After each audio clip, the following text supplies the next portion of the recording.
What's up, Night Owl? Steely here, back with another Virulent review, this time of the Monster Collection game, TemTem.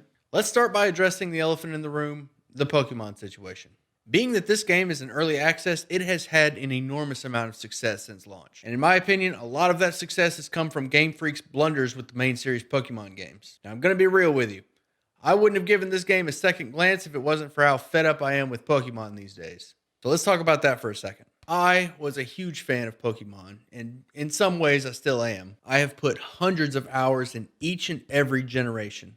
I have made a complete living Pokédex within my Pokemon bank. I have a Ditto for every available nature, even the redundant ones. Also, I have several boxes full of hidden ability and shiny Pokemon.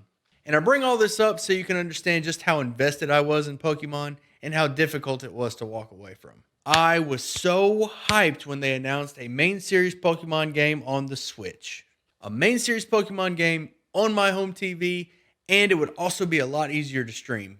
I was willing to overlook a lot of issues with Sword and Shield. Crappy 3DS graphics, $60 per game price tag, reused animations, Gigantamax.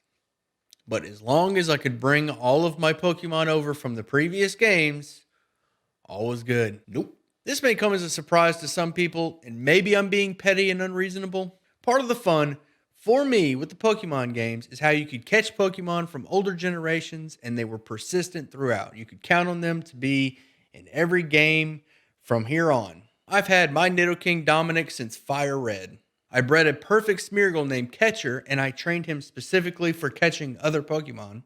Me and a friend of mine bred each other a Pokemon for an Emerald challenge. Mine was a Glade named Kaiser. There's just so much history in each of my Pokemon games. When the leaks first came out that Sword and Shield weren't going to have a national dex, I thought it was a joke. I thought there was no way. They must have been kidding. When it was officially announced, I still couldn't believe it. Of all the things to cut in Pokemon, the main slogan was not one of them. I knew that there would be a huge community backlash, and I was certain that they would change their mind by the time the game came out. I mean, go back to 2D sprites if you have to. I'm still hopeful that they'll bring back the National Dex, but until then, we're playing TemTem. This game had an outstanding launch, and it's still struggling to keep up with all the traffic. Whatever reason you might have for quitting Pokemon, TemTem is here for you.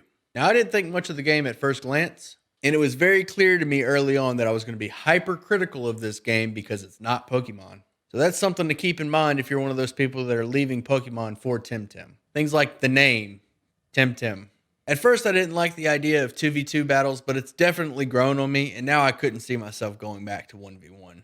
Using those cards instead of Pokeballs. But really, the moment that I knew that I was being too hard on the game for not being Pokemon was when I first saw the starters. That's because your starters aren't fire, water, grass. They're Mind, Crystal, and Melee in this game.